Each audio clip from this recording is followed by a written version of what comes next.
El Orla. Parte 2. 19 de julio. Muchas personas a quienes he referido esta aventura se han reído de mí. Ya no sé qué pensar. El sabio dijo quizá. 21 de julio. Cené en Bougival y después estuve en el baile de los remeros. Decididamente, todo depende del lugar y del medio. Creer en lo sobrenatural en la isla de la Grenouillère sería el colmo del desatino, pero ¿no es así en la cima del monte Saint-Michel, y en la India? Sufrimos la influencia de lo que nos rodea. Regresaré a casa la semana próxima. 30 de julio.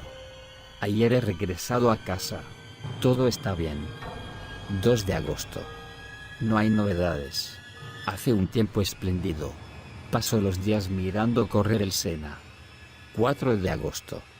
Hay problemas entre mis criados.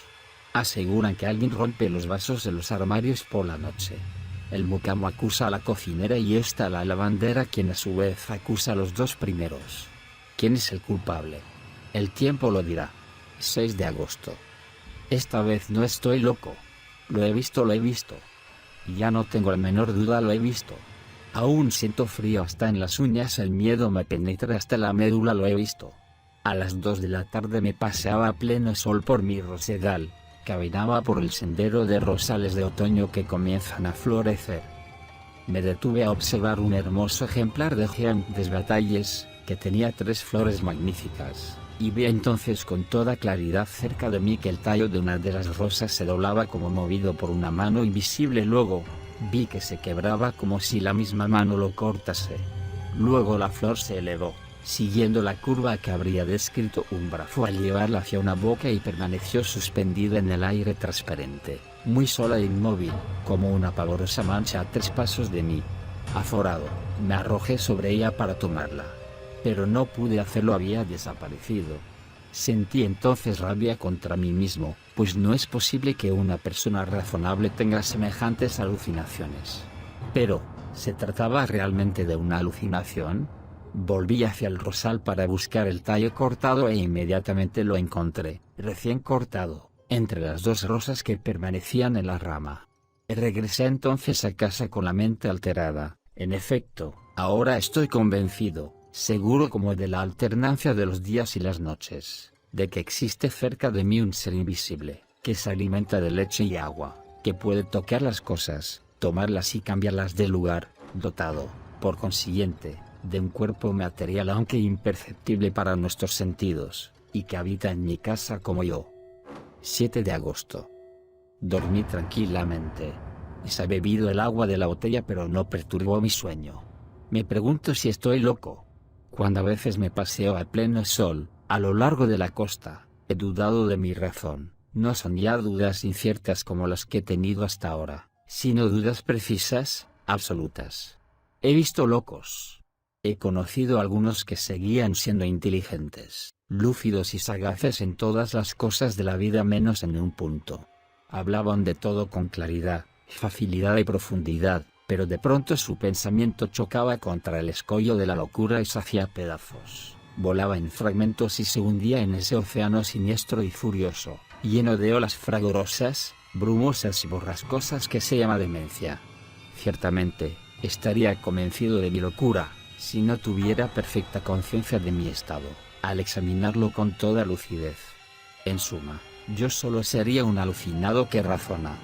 Se habría producido en mi mente uno de esos trastornos que hoy tratan de estudiar y precisar los fisiólogos modernos, y dicho trastorno habría provocado en mí una profunda ruptura en lo referente al orden y a la lógica de las ideas.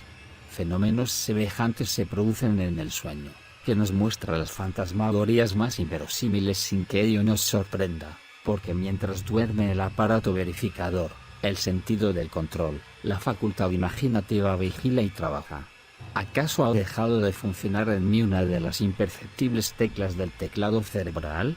Hay hombres que a raíz de accidentes pierden la memoria de los nombres propios, de las cifras o solamente de las fechas.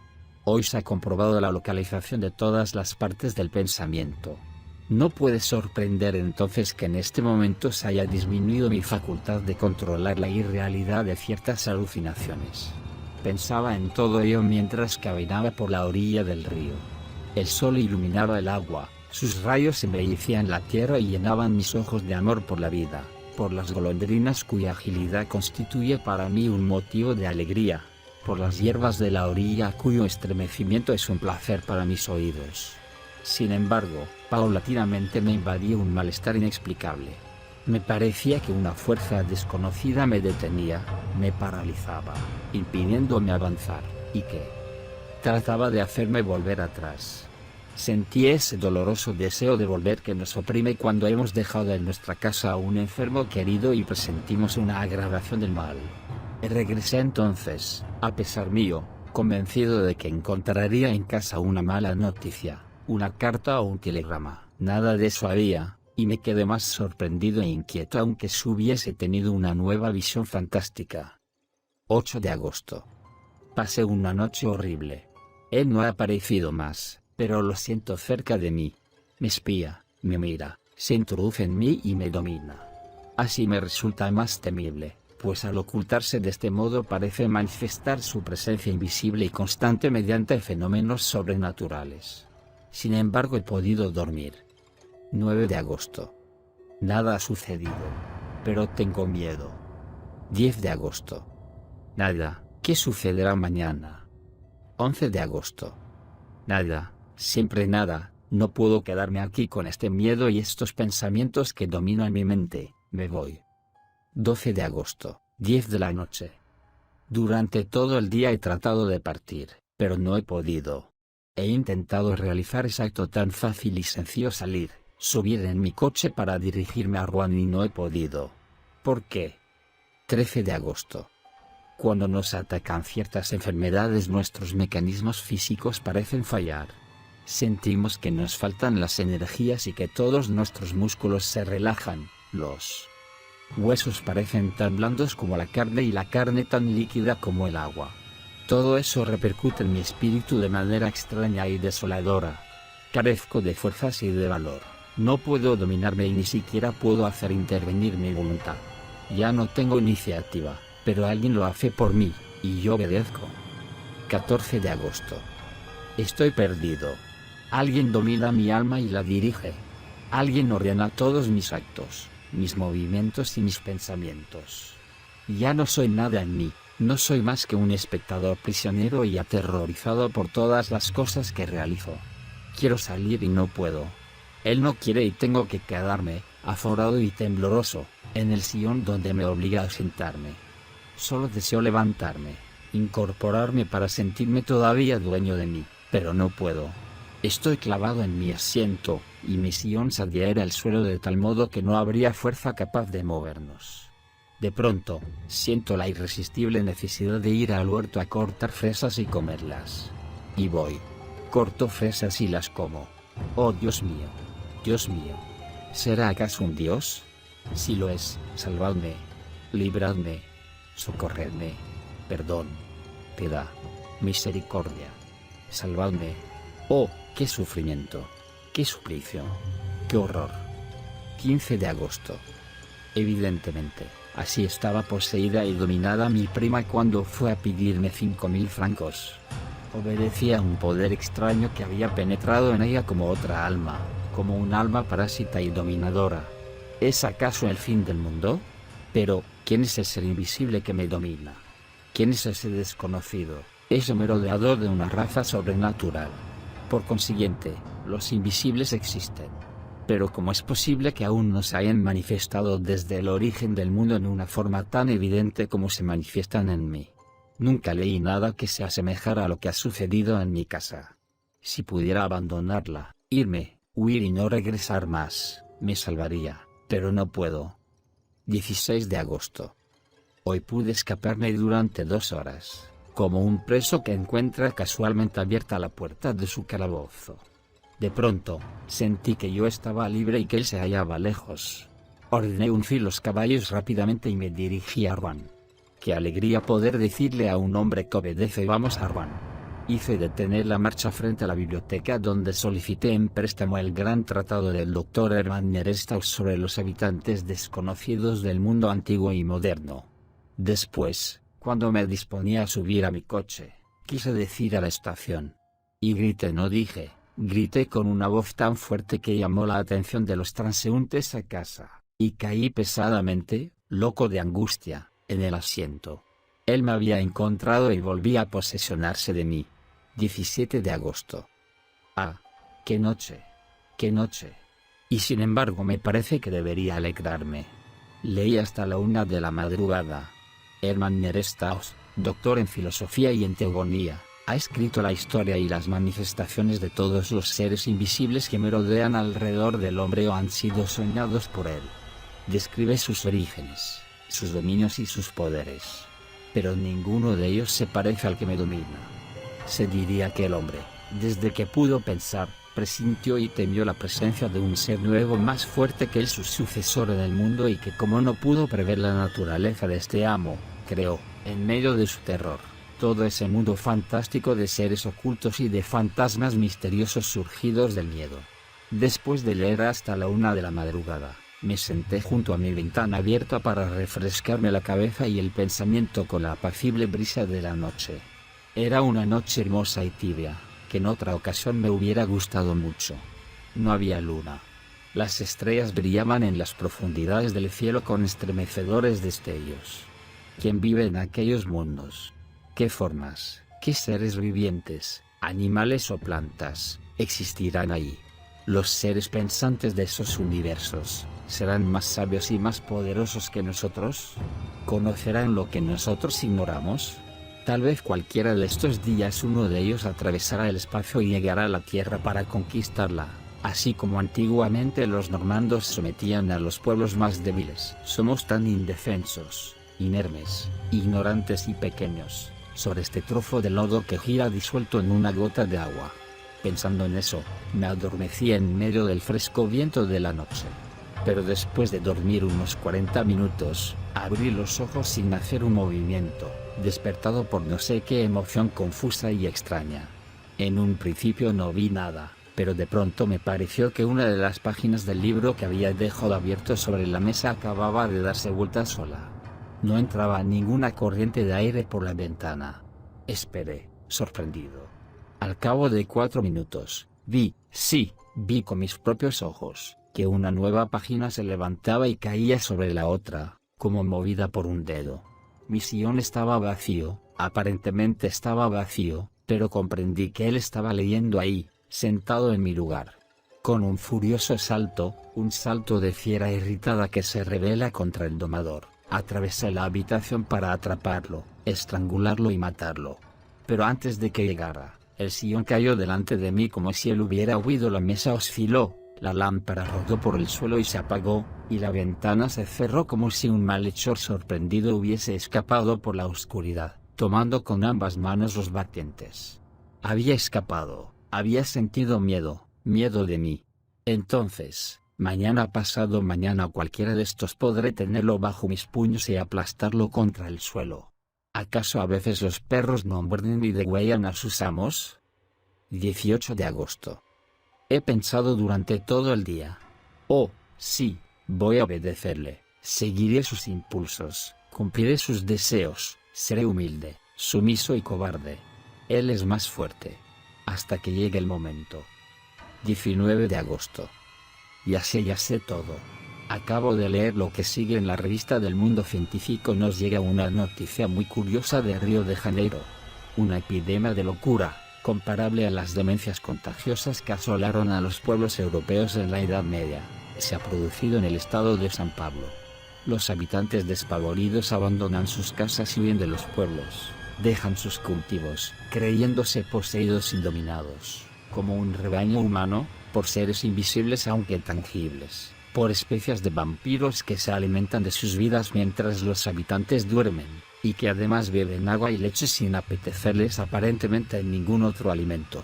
El profesor don Pedro Enríquez, en compañía de varios médicos eminentes, ha partido para el estado de San Pablo, a fin de estudiar sobre el terreno el origen y las manifestaciones de esta sorprendente locura, y poder aconsejar al emperador las medidas que juzgue convenientes para apaciguar a los delirantes pobladores. Ahora recuerdo el hermoso bergantín brasileño que pasó frente a mis ventanas remontando el Sena, el 8 de mayo último. Me pareció tan hermoso, blanco y alegre.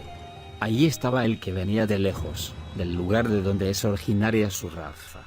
Y me vio. Vio también mi blanca vivienda, y saltó del navío a la costa. Oh Dios mío. Ahora ya lo sé y lo presiento, el reinado del hombre ha terminado. Ha venido aquel que inspiró los primeros terrores de los pueblos primitivos. Aquel que exorcizaban los sacerdotes inquietos y que invocaban los brujos en las noches oscuras, aunque sin verlo todavía.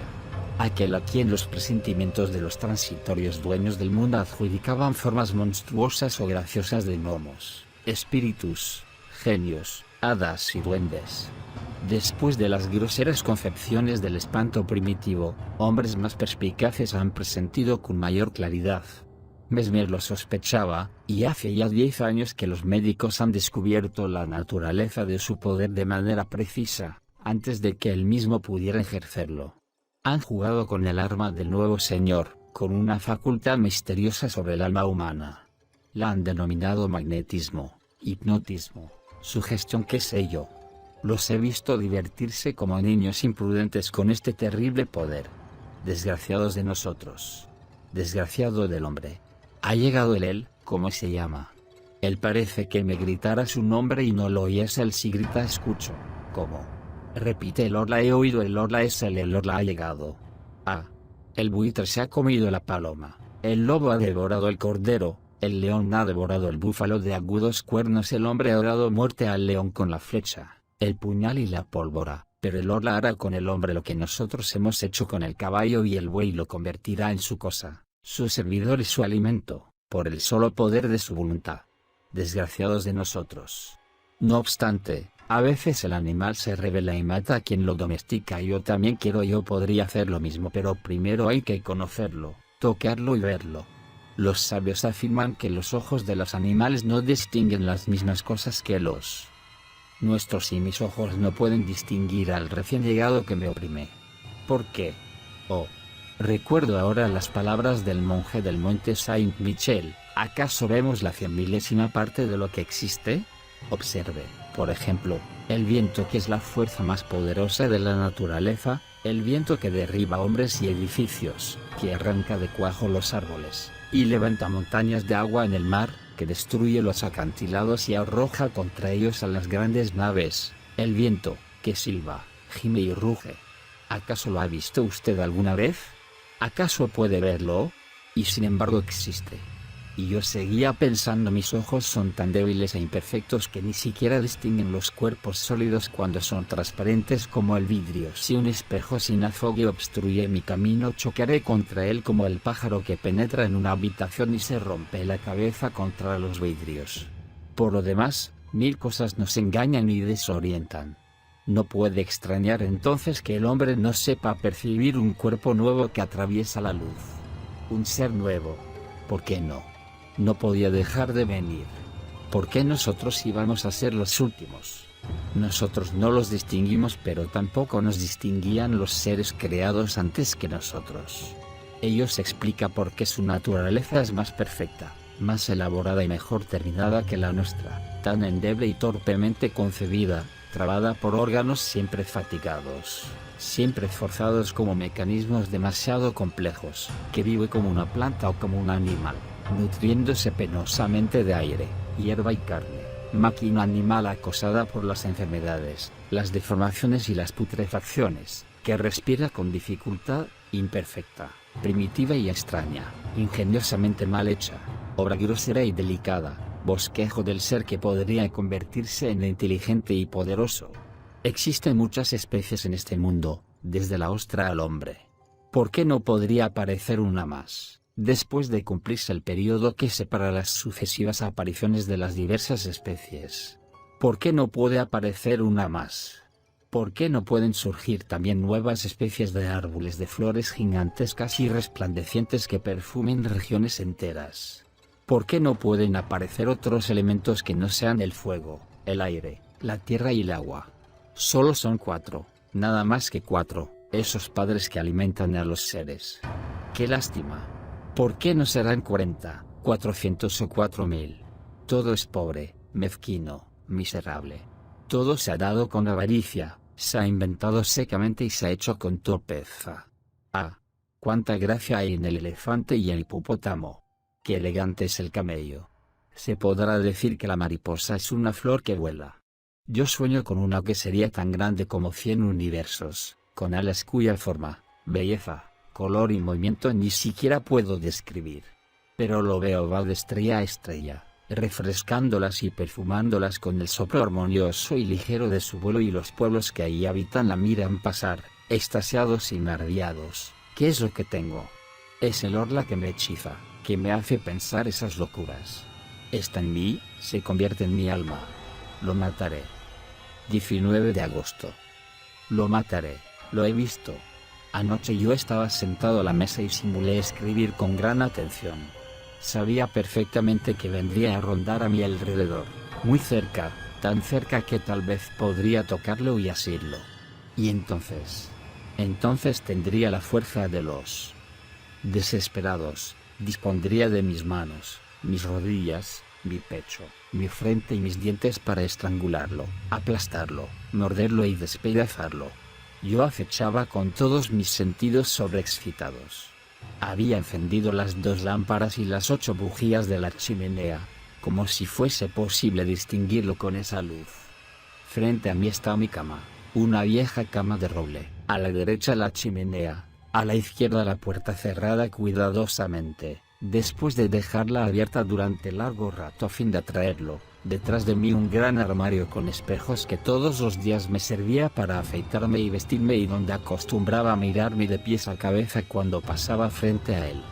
Como dije antes, simulaba escribir para engañarlo, pues él también me espiaba. De pronto, tuve la certeza de que leía por encima de mi hombro, de que estaba ahí rozándome la oreja. Me levanté con las manos extendidas, girando con tal rapidez que estuve a punto de caer. Pues bien, se veía como si fuera pleno día, y sin embargo no me vi en el espejo. Estaba vacío, claro, profundo y resplandeciente de luz. Mi imagen no aparecía y yo estaba frente a él. Veía aquel vidrio totalmente límpido de arriba a abajo, y lo miraba con ojos extraviados. No me atrevía a avanzar, y ya no tuve valor para hacer un movimiento más. Sentía que él estaba ahí, pero que se me escaparía otra vez, con su cuerpo imperceptible que me impedía reflejarme en el espejo.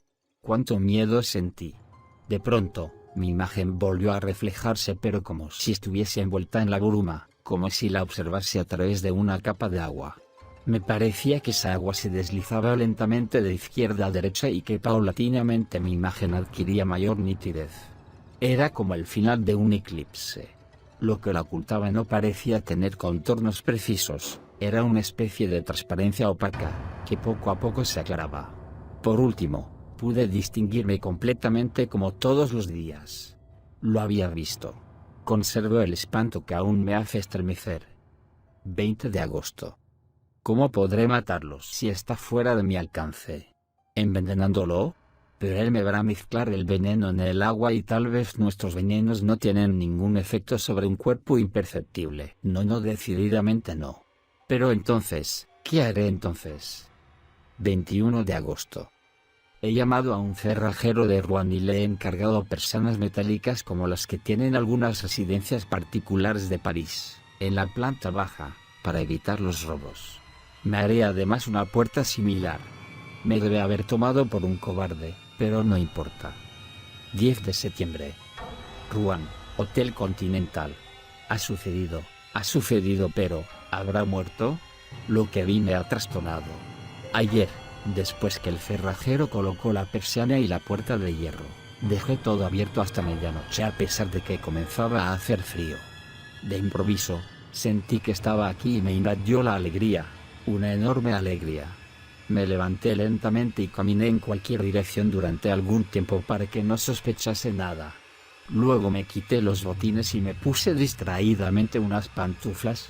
Cerré después la persiana metálica y regresé con paso tranquilo hasta la puerta, cerrándola también con 2 vueltas de llave. Regresé entonces hacia la ventana, la cerré con un candado y guardé la llave en el bolsillo. De pronto, comprendí que se agitaba a mi alrededor, que él también sentía miedo, y que me ordenaba que la abriera. Estuve a punto de ceder, pero no lo hice. Me acerqué a la puerta y la entreabrí lo suficiente como para poder pasar retrocediendo, y como soy muy alto mi cabeza llegaba hasta el dintel. Estaba seguro de que no había podido escapar y ahí lo acorralé solo, completamente solo. ¡Qué alegría! Había caído en mi poder. Entonces descendí corriendo a la planta baja, tomé las 2 lámparas que se hallaban en la sala situada debajo de mi habitación, y, con el aceite que contenían rocié la alfombra, los muebles, todo. Luego les prendí fuego, y me puse a salvo después de cerrar bien, con 2 vueltas de llave, la puerta de entrada. Me escondí en el fondo de mi jardín tras un macizo de laureles. Qué larga me pareció la espera.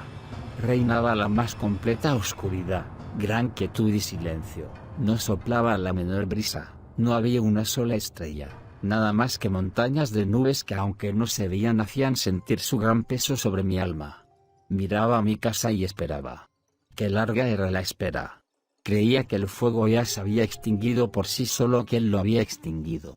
Hasta que vi que una de las ventanas se hacía astillas debido a la presión del incendio, y una gran llamarada roja y amarilla, larga, flexible y acariciante, ascender por la pared blanca hasta rebasar el techo. Una luz se reflejó en los árboles, en las ramas y en las hojas, y también un estremecimiento de pánico. Los pájaros se despertaban, un perro comenzó a ladrar, parecía que iba a amanecer. De inmediato, estallaron otras ventanas, y pude ver que toda la planta baja de mi casa ya no era más que un espantoso brasero. Pero se oyó un grito en medio de la noche, un grito de mujer horrible, sobreagudo y desgarrador, al tiempo que se abrían las ventanas de 2 buhardillas. Me había olvidado de los criados. Vi sus rostros enloquecidos y sus brazos que se agitaban. Despavorido, eché a correr hacia el pueblo gritando socorro. Socorro. Fuego. Fuego. Encontré gente que ya acudía al lugar y regresé con ellos para ver. La casa ya solo era una hoguera horrible y magnífica, una gigantesca hoguera que iluminaba la tierra, una hoguera donde ardían los hombres, y él también. Él, mi prisionero, el nuevo ser, el nuevo amo, el Orla. De pronto el techo entero se derrumbó entre las paredes y un volcán de llamas ascendió hasta el cielo. Veía esa masa de fuego por todas las ventanas abiertas hacia ese enorme horno, y pensaba que él estaría ahí, muerto en ese horno. ¿Muerto? ¿Será posible? ¿Acaso su cuerpo, que la luz atravesaba, podía destruirse por los mismos medios que destruyen nuestros cuerpos? ¿Y si no hubiera muerto? Tal vez solo el tiempo puede dominar al ser invisible y temido. ¿Para qué ese cuerpo transparente, ese cuerpo invisible, ese cuerpo de espíritu, si también está expuesto a los males, las heridas, las enfermedades y la destrucción prematura? ¿La destrucción prematura? Todo el temor de la humanidad procede de ella. Después del hombre, el Orla. Después de aquel que puede morir todos los días, a cualquier hora, en cualquier minuto, en cualquier accidente, ha llegado aquel que morirá solamente un día determinado, en una hora y en un minuto determinado, al llegar al límite de su vida. No hay duda, no ha muerto, entonces tendré que suicidarme. F.I.N. Por favor dejen un like y suscríbanse.